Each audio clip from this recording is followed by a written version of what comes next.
Hi guys. Well, today we are going to finally finish this chapter in science.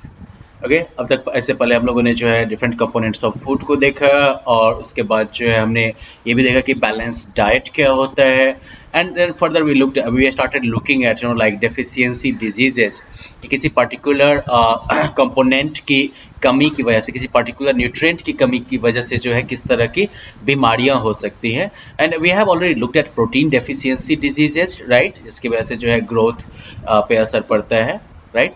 अब जो है हम लोग देखने वाले हैं अभी जो protein carbohydrate and fat deficiency diseases क्या होगा अगर इन तीनों की कमी हो जाए बॉडी में। So now the deficiency of protein, carbohydrate and fats in the diet of children leads to a disease called marasmus. Okay?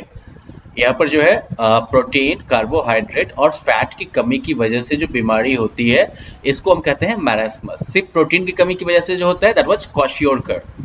Okay, and here if you know like I mean if a child is suffering from protein, carbohydrate and fat all, in that case this disease is called marasmus. ये disease जो है वो generally बच्चों को 1 साल तक की उम्र तक बच्चों को जो है प्रभावित करता है। इसके सिम्टम्स क्या क्या हैं? पहली बात, body becomes very lean and thin and so weak that the child may not be able to move. Body बहुत ही पतला दुबला हो जाता है और इतना कमजोर हो जाता है कि बच्चा जो है वो मूव भी ना कर पाए ढंग से। Skin becomes dry, thin and wrinkled. आपकी चमड़ी जो है कभी पतली हो जाएगी, एकदम से सूखी सूखी रहेगी और इसके ऊपर जो झुर्रियां पड़ जाएगी, रिंकल्ड हो जाएगा ये। Ribs become very prominent as you can see in this child. Ribs जो है बिल्कुल बाहर से झांक रहा है। ओके, संकन आइज, आंखें जो है बिल्कुल नीचे धसी रहेगी। सो अनलाइक क्वाशियोरकर जहाँ पर आंख जो है बिल्कुल बाहर की तरफ निकली रहेगी, यहाँ पर जो आंखें अंदर धस जाएंगी। Unable to digest and absorb food and may suffer from diarrhoea. ऐसे बच्चे जो है इनको जो है फूड डाइजेस्ट करने में और फूड के न्यूट्रिएंट्स को एब्जॉर्ब करने में प्रॉब्लम होगी, संभव नहीं होगा उनके लिए और वो डायरिया से भी सफर कर सकते हैं। तो for example here you have picture of a child suffering from marasmus and you notice that आंखें धसी हुई हैं, बच्चा काफ़ी जो है अंडरवेट है, काफ़ी जो है कमजोर है और स्किन से होकर रिब्स जो है वो झलक रही है। आगे हम लोग देखते हैं फिर vitamin deficiency diseases.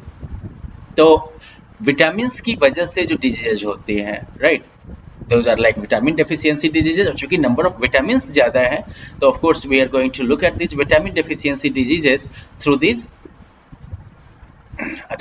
Table. Okay, तो उससे पहले विटामिन ए की कमी की वजह से आपको होगी night blindness. Okay, night blindness के सिम्टम क्या है? इसको रतौंधी भी कहते हैं। Poor vision and loss of vision in the darkness. रात के टाइम में जो है आपके देखने की क्षमता जो है वो कम हो जाएगी या आप बिल्कुल नहीं देख पाएंगे। ठीक है, ये आपका हो गया विटामिन ए का। विटामिन B1 की कमी की वजह से बेरी नामक जो है बीमारी होती है।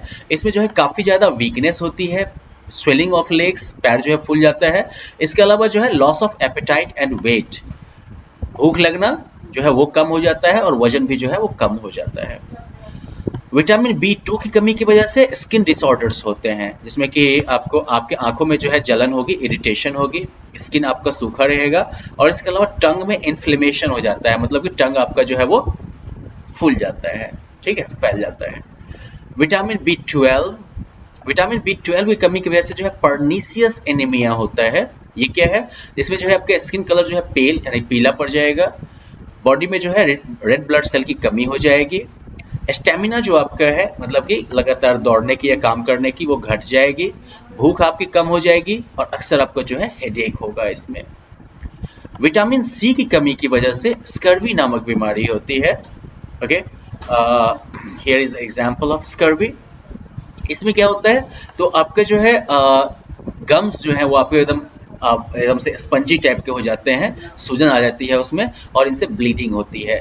दांत जो है आपका वो ढीला पड़ जाता है। ठीक है, और अगर दांत में कभी भी तकलीफ हुई, कोई चोट वोट भी लग गई तो उसको ठीक होने में काफी टाइम लग जाएगा। So that's your scurvy.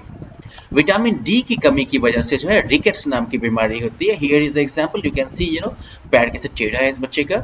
Softened and bent bones, आपका जो आपकी हड्डियां जो है वो काफी सॉफ्ट मुलायम हो जाएगी, जबकि हड्डियों को हार्ड होना चाहिए ना। हड्डियां मुलायम हो जाएंगी और मुड़ जाएंगी, वो टेढ़ी हो जाएंगी। ओके, जो सॉफ्ट बोन्स हैं इनमें फ्रैक्चर का चांस जो है वो भी ज्यादा होता है। इसके अलावा जो है जो आपके पैर हैं वो मुड़ जाएंगे क्योंकि जो लेग बोन्स हैं उनका फॉर्मेशन सही तरीके से नहीं होता है, हड्डियों में दर्द काफ़ी ज़्यादा होगा आपको। Finally when we look at vitamin K की वजह से हैमरेज की प्रॉब्लम होती है, मतलब कि जैसे आपका ब्लड जो है वो जमने में काफ़ी टाइम लगेगा, ठीक है, ब्लड जमने में ज़्यादा टाइम लगेगा। इसके अलावा जो है घावों से जो है काफ़ी ज़्यादा ब्लीडिंग भी होगी। So these are like your vitamin deficiency diseases. Now after the vitamin deficiency diseases we have to look at mineral deficiency diseases. The mineral deficiency, क्योंकि मिनरल्स भी काफ़ी ज़्यादा है तो हम लोग जो है मिनरल्स से होने वाले, मिनरल्स की डेफिशिएंसी होने वाले बीमारियों को भी देख लेते हैं। सबसे पहले हम देखते हैं आयरन के बारे में। आयरन की मात्रा अगर कम हो गई तो क्या हो जाएगा, तो इसकी वजह से आपको एनीमिया की प्रॉब्लम होगी, मतलब कि आपके ब्लड में जो है हेमोग्लोबिन की मात्रा घट जाएगी, ठीक है। और अगर हेमोग्लोबिन की मात्रा घटी, remember haemoglobin is responsible for carrying oxygen two parts of your body. इस वजह से वीकनेस और फटीग, मतलब कि थकान, हमें कमजोरी हो जाएगी, काफ़ी ज़्यादा थकान रहेगी आपको, वेट भी आपका कम हो जाएगा, लॉस ऑफ वेट, चेहरा जो है वो पीला हो जाएगा और भूख लगना कम हो जाएगा। आयोडीन की कमी की वजह से ग्वाइटर नाम की बीमारी होती है, जिसमें कि थायराइड ग्लैंड जो होता है वो काफ़ी आपका बढ़ जाता है। इसके अलावा आपकी ग्रोथ जो है वो घट जाती है और मेंटल डिसेबिलिटी भी इसकी वजह से हो सकता है, मतलब कि मानसिक रूप से जो है आप कमजोर हो सकते हैं, कोई भी आदमी कमजोर हो सकता है। कैल्शियम की कमी की वजह से जो है हड्डी और दांत जो है वो कमजोर पड़ जाते हैं, इसकी वजह से आपकी हड्डियां कमजोर होंगी। सिम्टम में मसूड़े से अक्सर जो है ब्लीडिंग होगी काफ़ी ज़्यादा, ग्रोथ भी आपकी प्रभावित हो जाएगी, दांत जो है वो ज़्यादा खराब होगा और कमजोरी रहेगी आपको।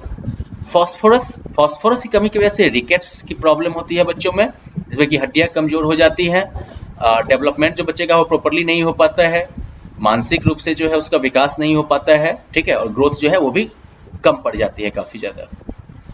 सोडियम और पोटेशियम की कमी की वजह से आपके बॉडी और मसल में वीकनेस होगी, आपके शरीर और आपके मसल्स में जो है कमजोरी आ जाएगी, पैरालिसिस भी हो सकता है ऐसे में। ओके, सिंपल सिम्टम, मसल्स में कमजोरी और टायर्डनेस।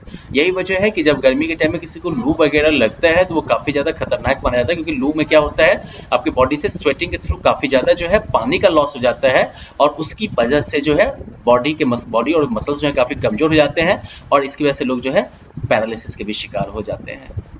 फ्लोरीन, ये जो है इसकी वजह से जो है डेंटल कैरीज हो जाएंगी, दांत में छेद, इसमें क्या होगा, आपके दांत में दर्द भी होगा। इसके अलावा जो है गर्म और ठंडे फूड या पानी से भी जो है आपको सेंसिटिविटी होगी, दांत में सीरन टाइप की हो जाएगी। So well, these are some like mineral cause diseases, okay, और मिनरल डेफिशिएंसी डिजीजेस। अब ये सब तो हो गया, चलिए ठीक है, बैलेंस फूड लेते रहिएगा तो ये प्रॉब्लम आपको नहीं होगी। लेकिन तब क्या होगा जब आप ज़्यादा ही खा लेंगे, जैसे मान लीजिए कि न्यूट्रिएंट्स की डेफिशिएंसी से डिजीज हो सकती है, उसी तरीके से एक्सेसिव इनटेक ऑफ फूड जो है वो भी बीमारियां पैदा करता है। काफ़ी ज़्यादा खाना जो वो बीमारी पैदा कर देगा। फॉर एग्जाम्पल, अगर ज़्यादा फैट वाला फूड आप खाते हैं तो उसकी वजह से जो है मोटापे की प्रॉब्लम पैदा होती है, जैसे कि ओबेसिटी कहते हैं। अब बहुत सारे लोग, खास करके बच्चे जो हैं, वो ढेर सारा जंक फूड खाते हैं, जैसे कि बर्गर, चिप्स या फिर सॉफ्ट ड्रिंक पीते हैं। अब इन सभी फूड आइटम्स में क्या होता है, तो ढेर सारा फैट और शुगर होता है, ठीक है। फैट और चीनी की मात्रा, फैट काफ़ी ज़्यादा होगा, चीनी की मात्रा ज़्यादा होगी। अब लैक ऑफ फिजिकल एक्टिविटीज की वजह से क्या होगा, अगर आप काफ़ी अभी सफिशिएंट आप फिजिकल एक्सरसाइज नहीं करते हैं तो वो फैट जो है आपकी बॉडी में जमा होता जाएगा, एक्यूमुलेट होता जाएगा। एक्यूमुलेट मतलब जमा होना, राइट, और उसकी वजह से क्या होगा, ओबेसिटी।